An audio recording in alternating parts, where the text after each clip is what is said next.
Bonjour, je suis Alice Kadri, je suis maître de conférences en langue et traduction espagnole à l'Université Paris-Nanterre et mon thème de recherche, c'est la production en aljamilla et l'histoire des mudéjar et des morisques. Alors le titre de ma thèse, c'était, je l'ai là, Mudéjar et production en aljamilla, donc 15e siècle, et c'était l'édition du manuscrit d'Agreda, le manuscrit Escorial 1880. C'est une thèse que j'ai soutenue en 2015 à l'Université de Nantes sous la direction de Madame Christine Mazzoli-Guintard et la codirection de la professeure Maria Jesús Viguera Molins de l'Université Complutense. Et cette thèse, alors, est-ce que c'est l'aboutissement d'un parcours, tout ce qu'il y a de conventionnel avec une licence alors toi, tu es jeune, donc ça doit s'appeler Master 1 et Master 2, ou est-ce que tu as un parcours plus original avec une autre profession, un arrêt d'études puis reprise, ou aller barouder dans le sud de l'Espagne? Enfin, d'où te vient Quel est ton parcours? D'accord. Alors, je suis jeune, pas tant que ça. Je suis à la transition, c'est-à-dire j'ai un parcours assez classique où j'ai fait un DUG, c'est d'espagnol, qui était une des dernières années. Voilà, licence d'espagnol. Ensuite, je suis partie un an en Erasmus à Madrid, à la Complutense, pour faire une maîtrise. Ensuite, j'ai passé l'agrégation d'espagnol et puis ensuite Master 2, études romanes. Et là où le parcours devient un petit peu légèrement original, c'est que je ne me suis pas inscrite en thèse en section 14 en espagnol, mais en histoire médiévale. Parce que eh bien, je n'ai pas trouvé d'enseignant à ce moment-là pour m'encadrer sur mon sujet si particulier dans mon université à Rennes. Et puis, quand j'interrogeais mes professeurs, ils ne se sentaient pas vraiment les épaules pour m'accompagner sur ce sujet-là. Donc, finalement, c'est une enseignante d'histoire médiévale qui m'a encadrée. J'ai fait donc une thèse et soutenu une thèse d'histoire médiévale. Alors, tu le dis toi-même, tu as un sujet, tu as dit très particulier, hein, je mets des guillemets. Quel a été l'élément déclencheur, c'est-à-dire qui t'a donné envie de travailler sur ces choses-là, depuis cette perspective-là? Alors, l'élément déclencheur, déjà, j'ai découvert mon sujet en cours d'histoire médiévale et un peu au détour d'une phrase d'une enseignante, Madame Dumanoir à l'époque, qui nous a parlé, donc, pour préciser ce qu'est mon sujet, de textes en espagnol écrits au moyen des caractères arabes. Et j'ai trouvé ça incroyable. Donc, je ne savais pas comment ça s'appelait à ce moment-là. Et puis, au détour de lecture pour une mineure que j'avais dans mes études, j'ai découvert que ça s'appelait Al-Jamiado ou Al-Jamia. Et là, j'ai commencé un petit peu à creuser. Et en fait, ce qui m'a beaucoup intéressée, c'est de voir ce mélange des codes. On s'attend tellement, enfin, ça semble tellement aller de soi que l'espagnol s'écrit en caractère latin. Et d'un coup, non. Et puis, il y avait toute la problématique de l'hybridité, du métissage, voilà, comment est-ce que des musulmans espagnols, finalement, cultivaient à la fois leur côté musulman avec l'alphabet arabe et les textes qui traitaient de l'islam, et en même temps leur côté hispanophone, puisqu'ils utilisaient la langue espagnole. Et ça m'a beaucoup intéressée, ce mélange de ce qui semblait être deux univers culturels très différents et voilà, qui n'étaient pas amenés à se rencontrer, et comment se fait la rencontre. C'est ça un petit peu l'intérêt que j'ai eu pour ce sujet. Et la formulation du sujet de thèse en lui-même, alors pourquoi de cette façon-là? Pourquoi cette perspective? Alors au départ, je me suis inscrite dans les pas de mes prédécesseurs, des grands chercheurs sur la littérature al-Khamiada, c'est souvent comme ça que ça s'appelle.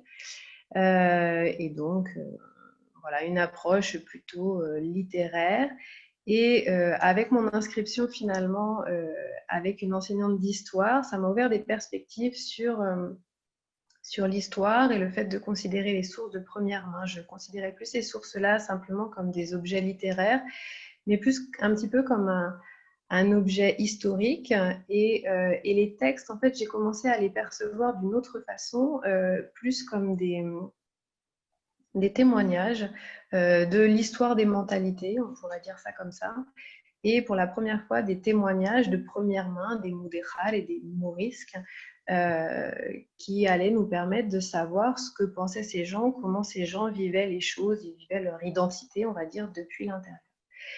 Et mon sujet aussi, comment il est devenu ce qu'il a été, c'est que donc la base de mon sujet de thèse, c'était d'étudier un manuscrit concret, donc le manuscrit Al-Jamiado de l'Escorial, le 1880 pour moi.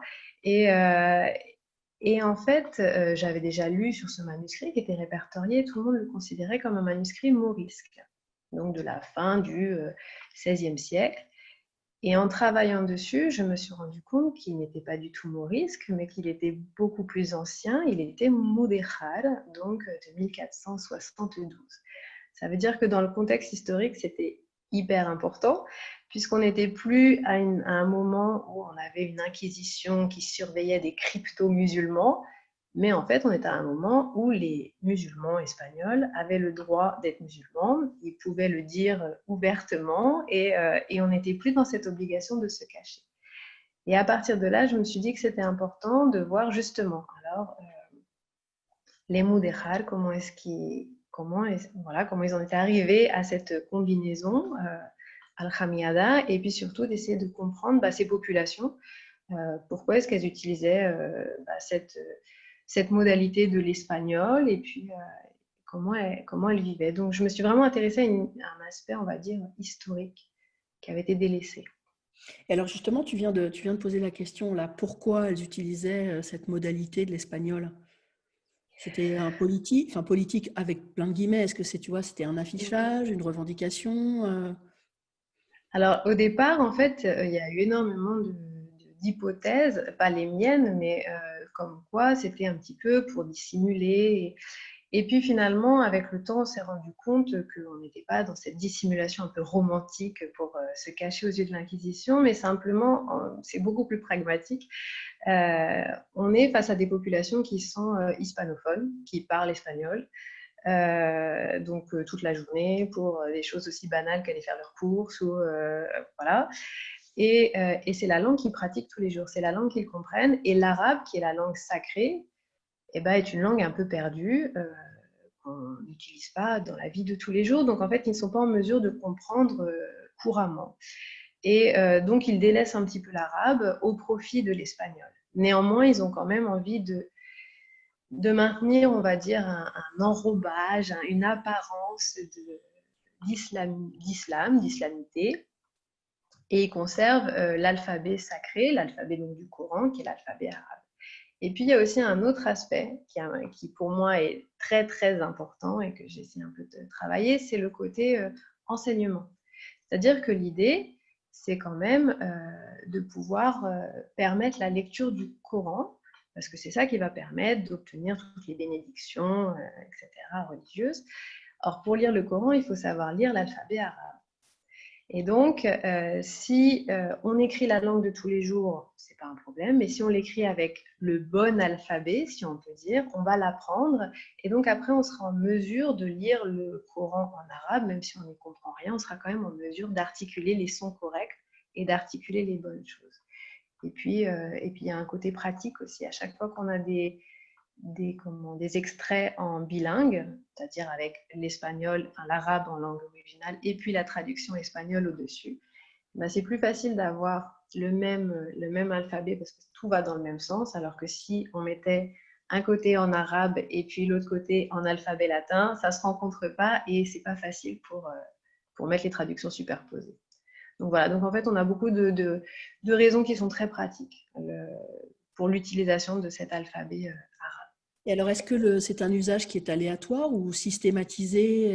Tu vois, je ne sais pas, ça pourrait porter sur du lexique, de la syntaxe enfin, tu vois, est-ce que c'est un peu codifié ou est-ce que chacun fait à sa sauce en fonction de la connaissance qu'il a de l'arabe, de sa capacité à le lire? Comment ça fonctionne? Alors en fait, c'est assez codifié. Ça n'a pas été énormément étudié, ça. Moi, j'ai essayé de regarder un petit peu. Et on se rend compte qu'il y a une orthographe al-Jamiada. Donc déjà, il y a un système d'équivalence entre les sons, les phonèmes castillans qui sont prononcés et la graphie qu'on va choisir en arabe pour les représenter. Donc ça, déjà, c'est assez codifié. C'est presque la même chose dans tous les manuscrits qu'on peut avoir. Donc on voit bien qu'il y a quand même un usage et ce n'est pas chacun qui fait ses choix. Et puis, on va se rendre compte, alors ça, c'est ce que moi, j'ai découvert, on se rend compte qu'il y a aussi des usages, l'apparition, on pourrait dire, d'une sorte de lettre muette qui permet de bien marquer la fin des mots. Et ça n'existe pas en arabe et ça n'existe qu'en alchamiya. Et on le retrouve, alors moi c'est très clair dans mon manuscrit parce qu'il est ancien, donc c'est le début de cette utilisation. Et puis ensuite, ça apparaît de façon plus simplifiée dans des manuscrits plus tardifs, mais ça apparaît toujours. Donc il y a vraiment une orthographe, on va dire, al-Khamiyada, qui s'est développée, même s'il n'y a pas de traité d'orthographe. Et ensuite, il y a beaucoup de mots qui sont empruntés, comme souvent quand on a une rencontre de deux univers, il manque des mots, donc on a des emprunts linguistiques. Et les emprunts linguistiques qui se font à l'arabe sont très souvent les mêmes, même s'il y a une évolution au cours des années et puis des décennies, mais c'est souvent les mêmes qu'on retrouve. Donc là aussi, il y a une sorte de permanence. Alors pour un hispanophone d'aujourd'hui, ce sont des textes qui sont lisibles, ou il y a vraiment une étrangèreté qui est trop marquée dans ces textes? Alors, ce sont des textes qui sont lisibles, mais je dirais pour un hispanophone d'aujourd'hui, il faut avoir quelques petites notions de langue médiévale. Et aussi, on se trouve dans une aire géographique qui se trouve à la frontière entre donc la Castille, mais surtout l'Aragon. Et donc, on va avoir des traits dialectaux aragonais. Voilà. Donc, au niveau des voyelles, par exemple, il peut y avoir des choses un peu curieuses, ou alors on va avoir, je ne sais pas moi, le maintien d'un S initial qui peut être vu comme une chose, un archaïsme pour le castillan, mais qui en fait est très, très fréquent en aragonais. Donc voilà, il y a des petites choses comme ça qu'il faut savoir, mais si on a quelques notions d'espagnol médiéval, on s'en sort. Et ensuite, il y a tous les arabismes. Alors la première fois, c'est un peu étrange, mais dès qu'on a un glossaire à côté, en fait, on voit que c'est un petit peu toujours les mêmes. Et la difficulté, c'est plus par rapport aux notions auxquelles on fait référence, en fait, finalement, c'est ça, parce que l'arabisme en soi, ça s'apprend facilement, mais il faut avoir 2-3 notions sur voilà, la prière musulmane. Voilà. Donc c'est une petite notion, mais en fait, sinon, c'est tout à fait abordable, c'est vraiment de l'espagnol. Et moi, c'est ce que j'essaie de démontrer. C'est un espagnol normal. Alors ça, c'était un des apports de ma thèse, de faire des comparaisons avec, vu que moi, j'avais une datation que j'ai établie très clairement, de voir par rapport à des textes contemporains, est-ce qu'on avait une langue particulière et archaïsante, ou est-ce qu'au contraire, on avait quelque chose qui était dans l'ordre des choses normales de l'époque. Et c'est plutôt vers ça, en fait, qu'on se dirige. Alors après, voilà, avec dialectalisme aragonais, dialectalisme de la Rioja, parce qu'on est dans cette région-là. Mais sinon, c'est assez normal. Et ces textes, on en a écrit jusqu'à quand? Alors les textes, on en a donc beaucoup au XVIe siècle. Et puis, en fait, ce qui se passe, c'est que au début du XVIIe siècle, les Morisques sont expulsés d'Espagne. Et donc, généralement, ils vont quitter l'Espagne. Et il y en a un certain nombre qui va rejoindre, par exemple, la Tunisie. Et concrètement, quand ils arrivent dans des pays musulmans, parce qu'ils essayent de trouver refuge dans des pays musulmans très souvent, l'arabe est une langue utilisée. Et du coup, on n'a plus autant besoin d'avoir cette combinaison de langue espagnole et d'extérieur arabe pour se rappeler un petit peu qu'on est musulman et marquer cet attachement. Donc, on va dire que dans les textes tardifs qui sont héritiers de ces textes al-Khamiado, on va délaisser finalement l'alphabet arabe et on va avoir les mêmes traits, les mêmes façons de s'exprimer, c'est-à-dire avec des emprunts arabes, aux mots arabes, mais plutôt qui vont utiliser cette fois-ci l'alphabet latin. Voilà, donc on va en avoir jusqu'au début du XVIIe siècle. Oui, quand même. Et d'un point de vue du contenu, c'est quoi? Une espèce de mélange entre texte spirituel, récit de vie puisque tu as dit tout à l'heure, moi, mon texte, parce que ça, le chercheur s'approprie ses Bah oui. auteurs, son texte, etc. Ton texte, les deux premières pages, de quoi parle-t-elle? Alors, mon texte, déjà, c'est un recueil. Ça n'est pas un seul texte tout au long du manuscrit. C'est un recueil de plusieurs textes, des textes qui sont parfois très courts, et puis des textes qui sont beaucoup plus longs, qui vont faire 30, 30 feuilles, 30 feuillets, donc une soixantaine de pages, donc beaucoup plus long.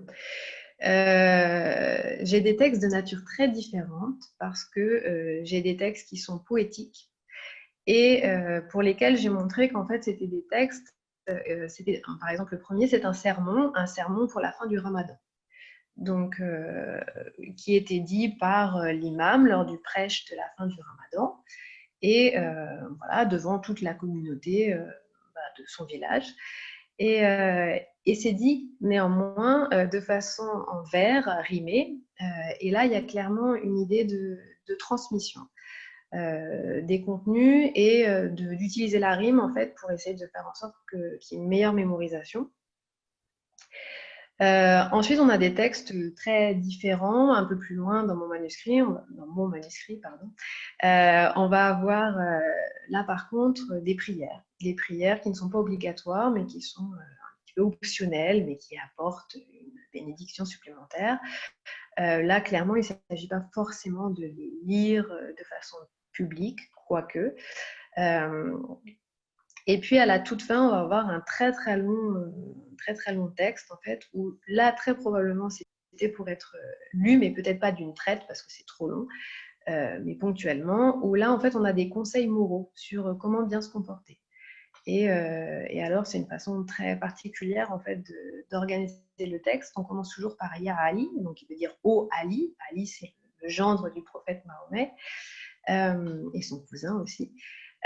Donc c'est son héritier spirituel. Et donc en fait il s'adresse à lui et à chaque fois il lui dit oh Ali, tu dois faire ça, ou faire ça c'est bien, ou alors il y a je sais pas moi, 3 sortes de personnes, celle-ci, celle-là et puis telle autre, et donc en fait on explique un petit peu le bon comportement à adopter.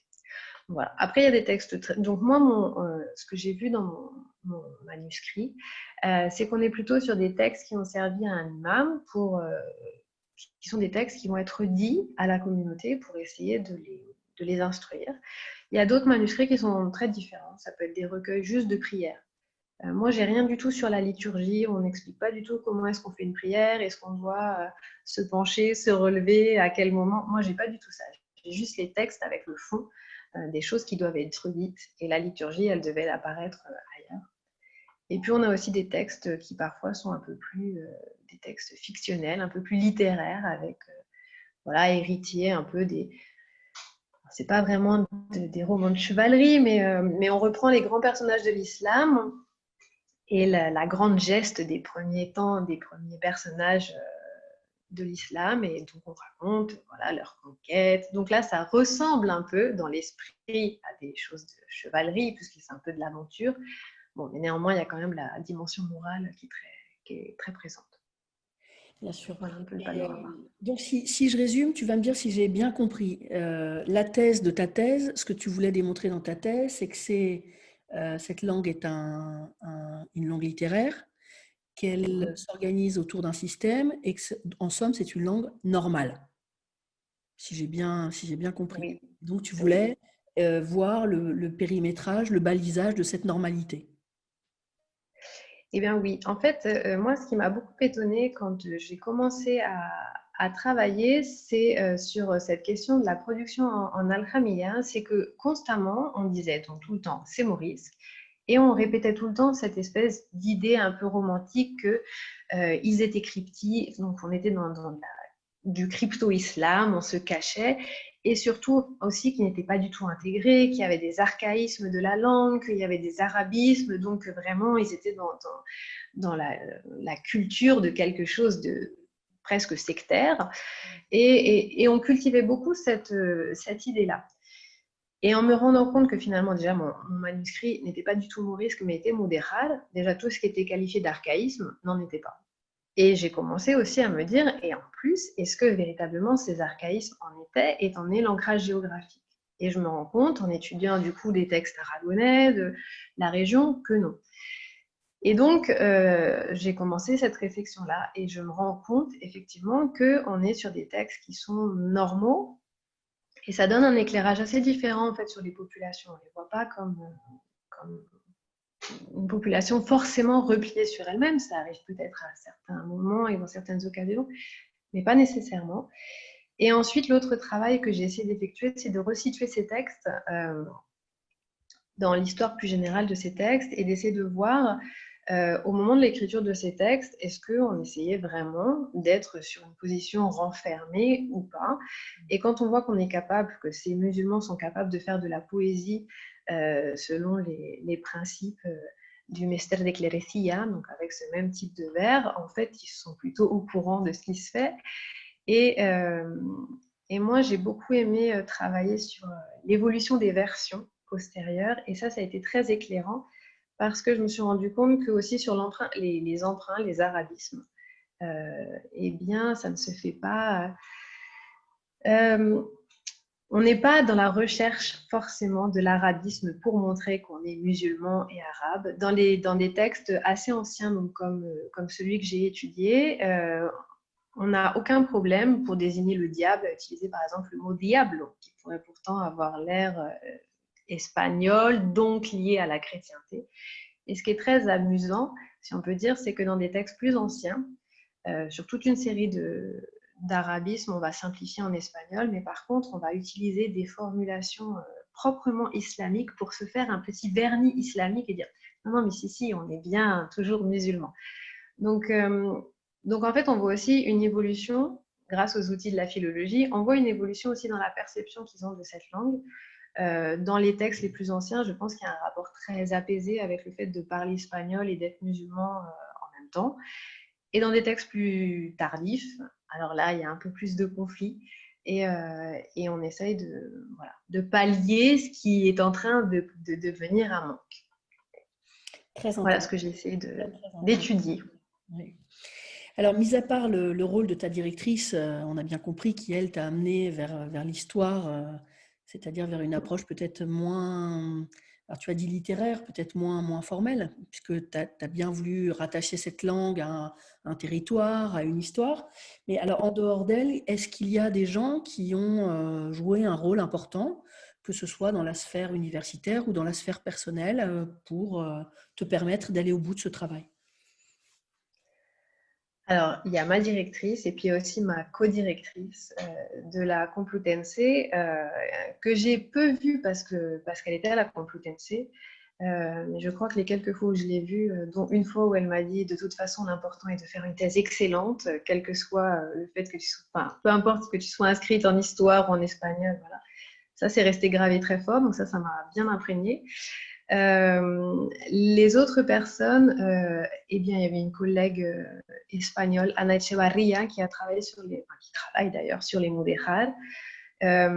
Et elle, en fait, elle m'a très, très tôt et vraiment très gentiment intégrée dans son groupe de recherche. Alors, pas officiellement, mais en m'invitant régulièrement. Et donc, j'ai pu assister aux travaux de ces historiens sur les mudéjar, et c'était assez inspirant parce que c'était un groupe d'historiens. Et donc, ça m'a permis d'avoir des gens avec qui parler sur les mudéjar, et ça m'a éclairé sur d'autres approches. Et je dirais que aussi une autre personne qui m'a beaucoup aidée pour ma thèse, ça a été ma mère, qui a relu tout ce que j'ai écrit parce que j'avais de grosses difficultés à livrer mes écrits comme ça directement. Voilà. Donc au moins le fait de me relire et de voir si quelqu'un qui n'y connaissait absolument rien comprenait ce que j'écrivais, s'assurer que j'avais pas laissé de fautes, parce que ça me terrorisait de rendre des choses pleines de fautes, même si j'en fais pas tant que ça, mais bon, on n'est pas à l'abri. Et ça m'a beaucoup rassurée ensuite et permis de livrer mes textes à la critique ensuite purement académique de ma directrice. Donc voilà, je dirais les personnes un peu importantes en plus de mes directrices. Bon, j'imagine que comme tout doctorant, tu as rencontré des difficultés, peut-être spécifiques à ton sujet, et puis de manière plus générale, c'est-à-dire celles qu'on peut rencontrer tous. Quelles sont celles que tu veux mentionner ici et est-ce que tu peux nous dire quelles solutions tu as trouvées pour les dépasser? Alors la difficulté, je pense que c'est un petit peu comme pour toutes les personnes qui font un doctorat, déjà l'accès aux sources. Moi, il a été assez compliqué parce qu'en fait, ce sont des manuscrits anciens. Pour donner une idée, le manuscrit sur lequel j'ai travaillé, quand j'ai voulu en avoir une reproduction en couleur intégrale, donc il n'est pas très très grand, hein, mais c'était 6 € par prise de vue. Donc ça faisait pas loin de 600 €. Et c'était quand même hyper important parce que je ne pouvais pas être à l'Escorial tous les 4 matins pour aller vérifier des choses. Donc en fait, c'était un petit peu un budget. Alors il se trouve que j'ai eu l'énorme chance d'arriver juste avant la restauration de ce manuscrit. Et j'ai dit au conservateur, au directeur de la bibliothèque, que en fait, le manuscrit n'était pas dans l'ordre. Et je lui ai fourni l'ordre correct de tous les feuillets de son manuscrit. Donc, comme il l'a relié dans le bon ordre suite à mon travail, j'ai eu une réduction de 50%. Mais ça, c'est seulement pour un manuscrit. Et moi, ce qui m'intéressait, c'était aussi de faire des comparaisons avec beaucoup d'autres manuscrits. Et donc ça, ça a été un budget important. J'ai pas vraiment de solution pour ça. Voilà, là, il n'y a pas de solution, mais c'est une des difficultés. Les difficultés aussi, là, pour lesquelles bon, je ne sais pas s'il y a des solutions, c'était de travailler en même temps. Alors, c'est pareil, j'ai eu beaucoup de chance. J'ai eu 4 ans des postes d'ATER, mais dans des facs différentes. Donc, à chaque fois, on change de cours, on change d'appartement parce que ça n'est pas dans la même ville. Et ça, c'est un peu délicat pour se garder du temps pour la rédaction, pour la réflexion. La chance, ça a été d'avoir un poste à la Casa de Velázquez. Donc, il faut essayer ça. Il faut essayer d'avoir des bourses. Ça, je pense que c'est essentiel. Tout le monde ne les aura pas, mais au moins essayer de les avoir. Parce que ça peut dégager un temps tellement précieux, en fait. C'est très enrichissant l'enseignement, mais ça prend du temps. Difficultés. Ensuite, j'ai eu des difficultés à écrire.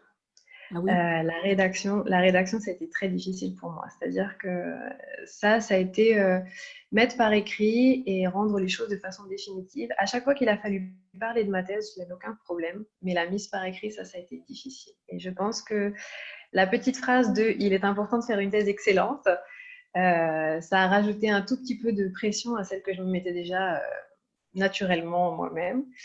Là, je dirais quand même, il y a un peu une solution. Il y a une solution. Je me suis mise à écrire quand j'étais dans l'urgence, quand il fallait véritablement que je termine, je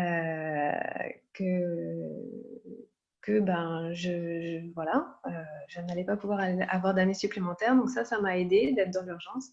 Et l'autre chose, je pense que je sacralisais un petit peu l'entreprise de l'écriture et de lire des auteurs contemporains pour lesquels qui écrivaient bien, à mon sens, mais qui n'avaient pas non plus une langue du 19e siècle, mais une langue courante. Ça m'a détendue, en fait. Je me suis dit, je peux écrire normalement sans être obligée, parce que je parle d'histoire, d'avoir un vocabulaire très, très Tu as, lettré, très... tu as un exemple de quelqu'un que tu as lu à l'époque et qui t'a rassuré sur l'écriture d'une thèse? Alors, à ce moment-là, j'ai beaucoup écrit aussi quand j'étais en Espagne, donc j'avais plus tellement de contacts réguliers avec le français, mais j'ai beaucoup lu Daniel Pénac, qui jongle avec de la langue très familière, mais en même temps qui écrit bien, très bien. Et ça m'a fait du bien, en fait. Et le fait de lire le soir avant de m'endormir, ça m'aidait à écrire ensuite le matin au réveil. Alors moi, j'adore les détails. Je vais faire un petit retour en arrière. Ton manuscrit dont tu as réussi à avoir la reproduction, la reproduction, elle est où? Elle est sur ta table de nuit? Elle est dans un petit meuble précieux? Bon, non pas parce qu'elle t'a coûté horriblement cher, mais pour savoir un peu le statut de cette chose dans ta vie. Alors,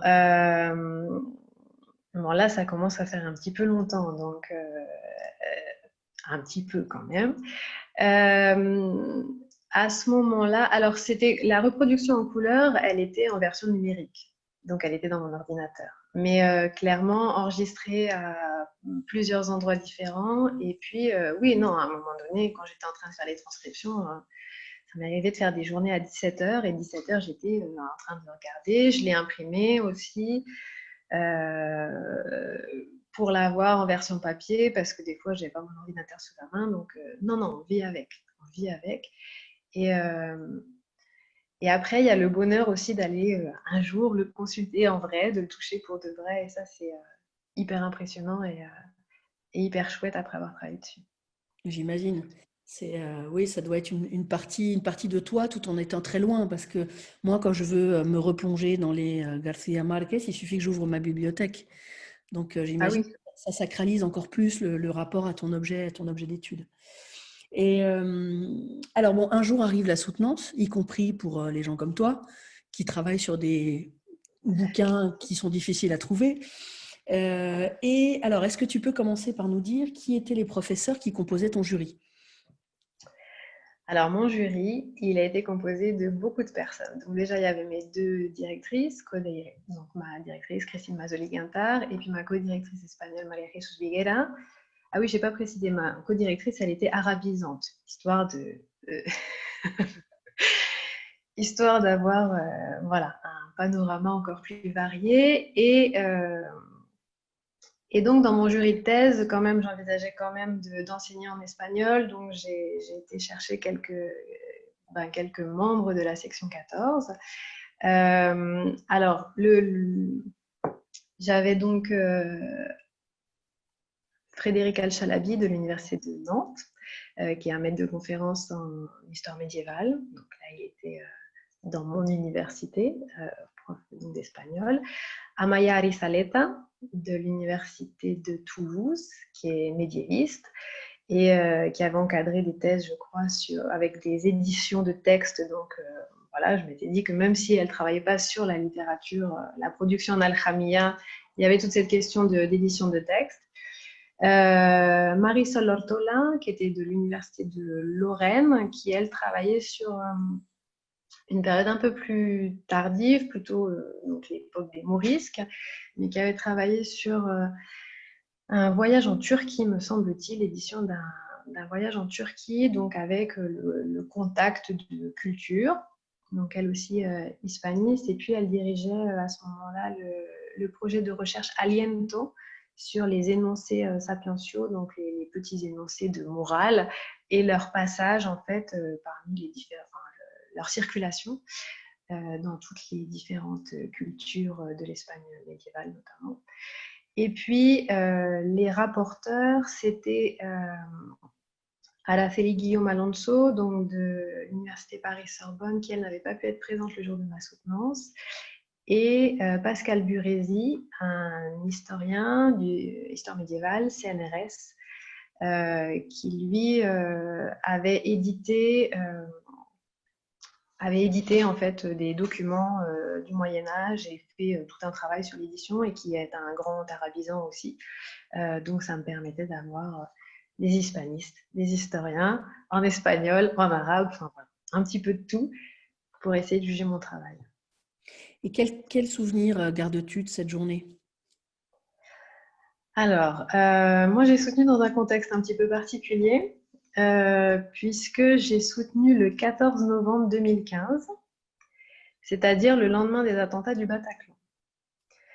Donc, les attentats ont lieu de la nuit du 13 au 14 novembre, et j'ai soutenu le 14 novembre. Voilà. Donc, c'était un petit peu particulier. L'ambiance était particulière. Attentat islamiste quand on va soutenir une thèse sur de l'islam, etc. C'était spécial. Donc ça, c'est un peu quand on réfléchit au fond. Sur la forme, c'était assez particulier aussi parce que, du coup, alerte attentat, Vigipirate, est-ce qu'on ouvre les universités ou pas? En fait, on ne savait pas si j'allais soutenir, si les bâtiments allaient pouvoir ouvrir. Et puis, j'avais beaucoup de gens qui venaient donc, de villes différentes, parce que j'ai soutenu à Nantes, mais j'avais des professeurs qui venaient d'un peu partout. Donc, est-ce qu'ils pouvaient avoir un train, simplement? Donc, il y avait cette question logistique, en fait, qui nous a beaucoup occupés toute la matinée du samedi matin, du 14 au matin. Voilà. Donc ça, c'était spécial. Et ensuite, le souvenir que j'ai de thèse, un souvenir étonnant. Je m'attendais à quelque chose déjà où j'allais défendre ma thèse et j'allais avoir plein de questions et qu'il allait falloir que je défende. Et en fait, pas tant que ça. Les gens faisaient les membres de mon jury m'ont fait des commentaires, ils m'ont posé des questions, mais j'ai pas eu le sentiment que c'était difficile, alors que moi j'étais prête à aller me bagarrer, à aller au combat et pas tant que ça. Et puis j'ai pensé aussi que ça allait être je suis contente, je suis soulagée. Et puis finalement, je crois que j'étais plus soulagée et contente quand je l'ai mis à la reprographie pour l'impression que véritablement au moment de la soutenance. Donc le sentiment que j'avais parlé, j'avais un petit peu comme quand on va dans un colloque et qu'on en parle et que ça se passe bien et que c'est chouette. Mais ça n'a pas été le festival de Cannes avec « c'est bon, c'est fini, merci », etc. J'ai pas ressenti ça comme ça en tous les cas. Et dans quelle mesure l'enseignante et la chercheuse que tu es aujourd'hui continuent d'être influencées par ce travail-là? Alors, je dirais que moi, j'ai eu la particularité d'être enseignante pendant presque tout le temps de ma thèse avec mes postes d'ATER. Et je pense qu'en fait, l'enseignement m'a fait un peu chercheuse et en même temps, la chercheuse a fait un peu l'enseignante. Enfin, c'est des allers-retours. Je crois que j'ai un côté à vouloir rendre les choses qui peuvent sembler compliquées et peu faciles à comprendre. J'ai l'envie de les rendre simples et de donner le sentiment que c'est facile à comprendre. Et en fait, on va rentrer dans des choses qui sont un peu complexes, mais essayer de le faire passer comme si c'était pas difficile. Et ça, je pense que ça a été ça c'est très important par rapport à mon travail de thèse, par rapport à donc, mes recherches, parce qu'on est quand même sur quelque chose. J'ai dit au début, il n'y avait aucun enseignant qui pensait pouvoir m'encadrer, parce qu'il se disait arabe, espagnol, c'est pas facile, voilà. Et donc, en fait, il faut à chaque fois que j'arrive à convaincre les gens que, mais si, en fait, c'est faisable. On peut apprendre l'alphabet arabe très vite et donc lire les textes. Voilà, donc je pense que j'ai un côté comme ça maintenant avec mes étudiants de dire oui, ça a l'air difficile, mais en fait, non. En fait, venez voir, on va. Donc, ça, et ensuite sur la recherche, je pense que ça m'a profondément fait mûrir sur la méthodologie et les orientations à prendre, et être très précautionneuse aussi parce que je me suis très rapidement rendu compte que des chercheurs, même tout à fait chevronnés, avaient pu faire des erreurs énormes, comme l'erreur de datation de mon manuscrit. Donc je crois que je suis encore plus précautionneuse que ce que j'aurais pu être. Faire très attention de justifier de 1000 façons quelque chose que j'avance, parce qu'en fait, c'est tellement simple, une erreur de lecture et on embarque tout un pan d'histoire sur une fausse piste. Voilà, ça m'a beaucoup influencée. Être très prudente. Ça t'arrive de pouvoir parler de ton travail avec les étudiants, où il y a vraiment une dichotomie entre ta recherche qui est si spécifique et tes cours? Alors, moi là, je suis enseignante en LEA et beaucoup en traduction. Du coup, ça s'y prête pas tout à fait. Après, oui, là, c'est un petit peu délicat en fait de faire le pont directement. Quand j'avais fait l'année où j'ai soutenu, donc en 2015, j'étais pas encore MCF à l'université de Nanterre. J'étais Prague à ce moment-là, à l'UT de Saint-Denis, juste à côté aussi d'un des foyers d'attentats. Et donc, en fait, je crois qu'un des cours suivants, en fait, on a parlé de à l'andalous voilà, à l'andalous, la production en alchamia pour parler autrement de certaines, bon, voilà, de l'actualité. C'était pas vraiment l'actualité, mais de l'islam, des contacts entre cultures, etc. Donc, cette approche-là, elle peut se faire. Après, en cours, véritablement, là, par rapport au cours que j'ai, pas tant que ça. Là, cette année, je fais cours en histoire médiévale, donc un petit peu plus. Euh, Ça s'intègre assez difficilement quand même. Ce sujet de recherche, ça intéresse beaucoup de gens, mais ça s'intègre assez difficilement dans les cursus. Et donc, ce qu'il faut réussir à faire, c'est voilà, comme des ateliers d'initiation, expliquer ou montrer que c'est facile. Ça, les ateliers d'initiation, ça, j'en ai fait pas mal. J'en ai fait avec des CE2, j'en ai fait avec des petites classes, CE2 en France, j'ai fait avec des CE1, je crois, à Madrid quand j'y étais, au lycée français, avec des classes de collège aussi. Et là, on explique. Et là, on apprend à écrire en arabe, on écrit les prénoms, et puis on explique qu'en fait, les gens, c'est la même chose aussi à un moment donné dans l'histoire. Ça, je suis sûre que ça fonctionne très très bien, ces Ouais, ateliers. Hein, ouais. ça ne m'étonne pas. Et Alors, même avec les petits, apparemment, après, ils continuent à écrire en arabe et ça recouvrait tout le frigo de leurs parents. Ils me faisaient des retours comme quoi.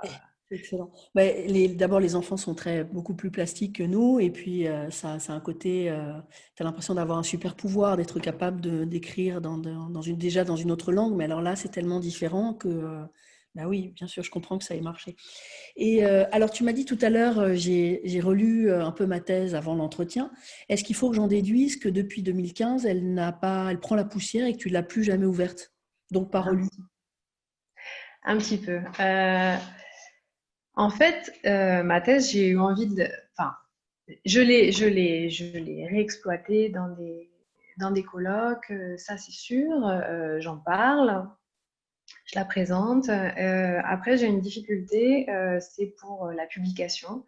Et en fait, j'ai pas dit, mais enfin, on n'est pas du tout dans un format normal de livre. Euh, j'ai 2 tomes, un tome voilà, de présentation qui va faire à peu près 300 pages et puis un tome d'édition qui fait à peu près 300 pages aussi.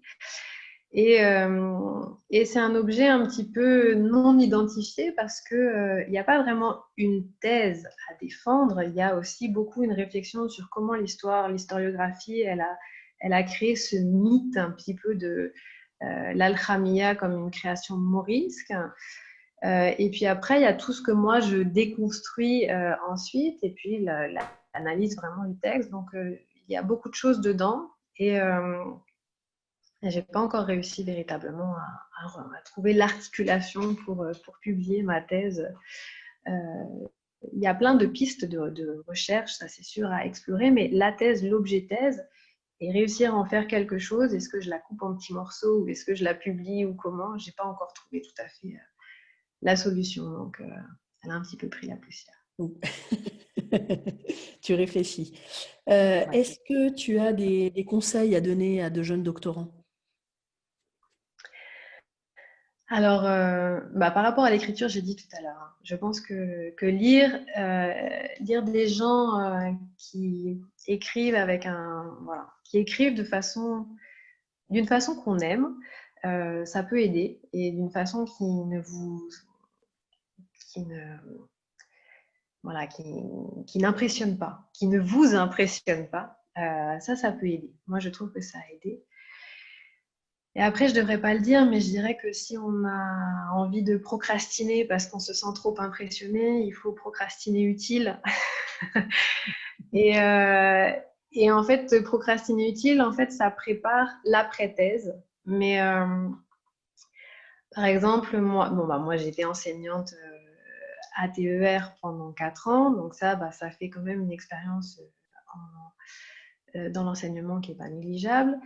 Je dirais que l'autre procrastination utile, ça a été de m'investir dans une association de doctorants dont j'étais la présidente pendant 2 ans et que j'ai essayé de vraiment revitaliser. Et alors, c'est des doctorants en histoire médiévale sur les mondes islamiques, évidemment, puisque c'était un peu là où j'étais inscrite. Mais ça a été très, très, très, très utile, très formateur. Ça prend du temps, mais le temps, j'arrivais pas bien forcément à le consacrer à ma thèse.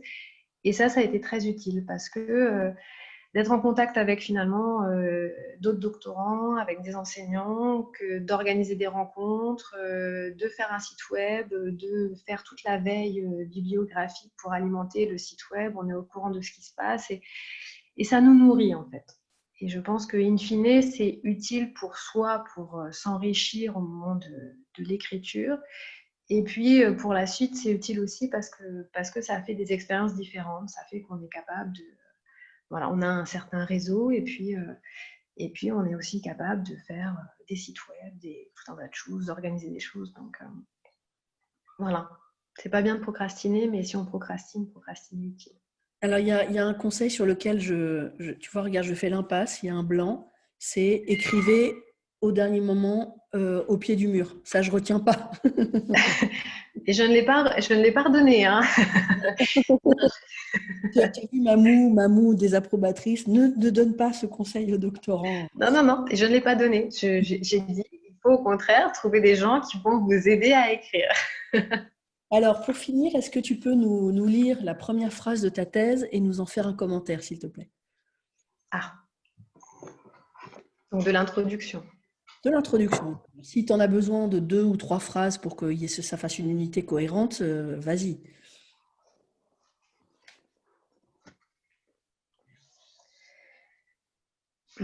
Alors,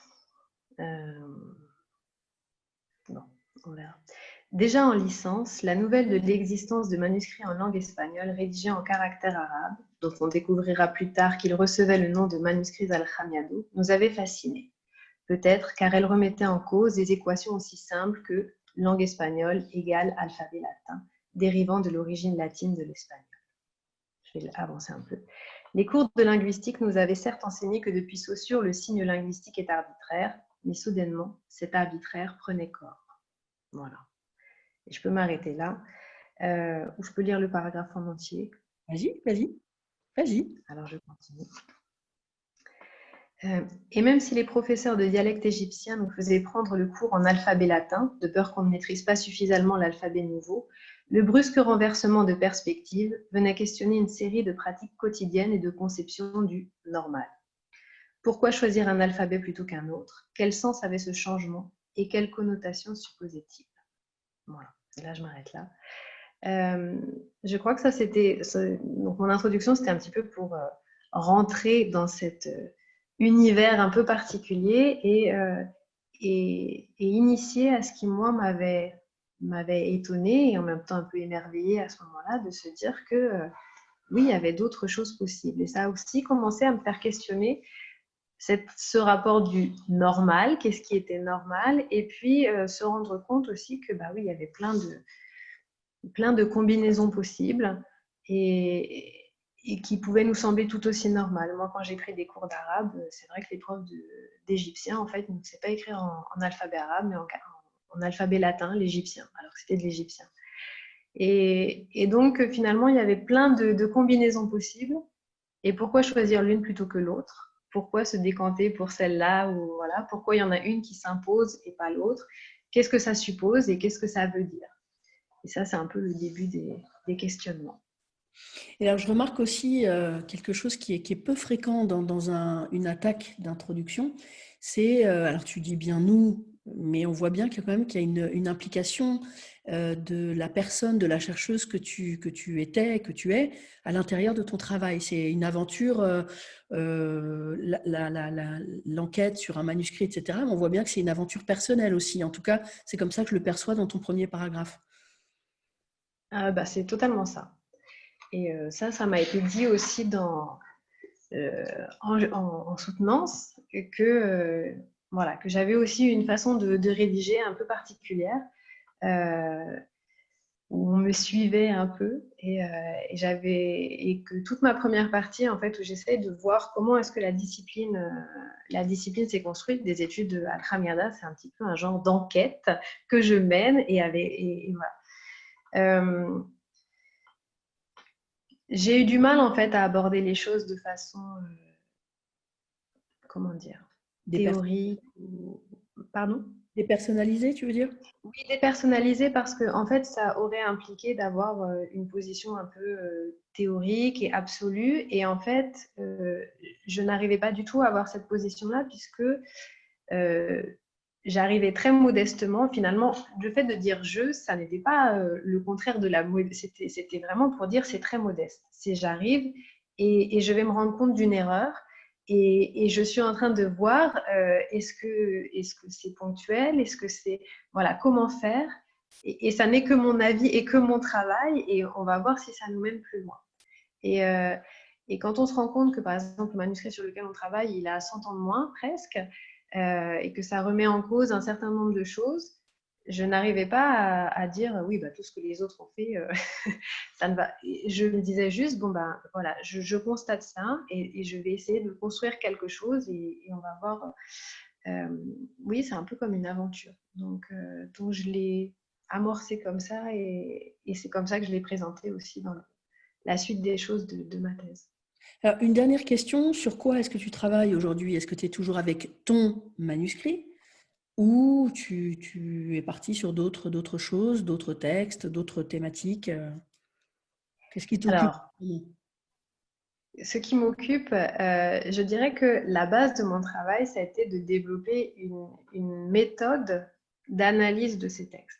Et maintenant, ce qui m'occupe, c'est cette même méthode, notamment dans l'analyse des réécritures des versions, enfin les versions postérieures, des réécritures par les copistes successifs, pour déterminer en fait les relectures des copistes à certaines époques et donc leur relecture du texte pour comprendre l'évolution des mentalités.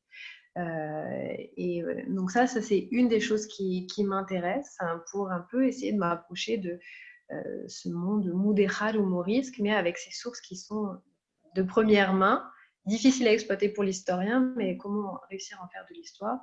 Et aussi un petit peu l'approche de la traduction.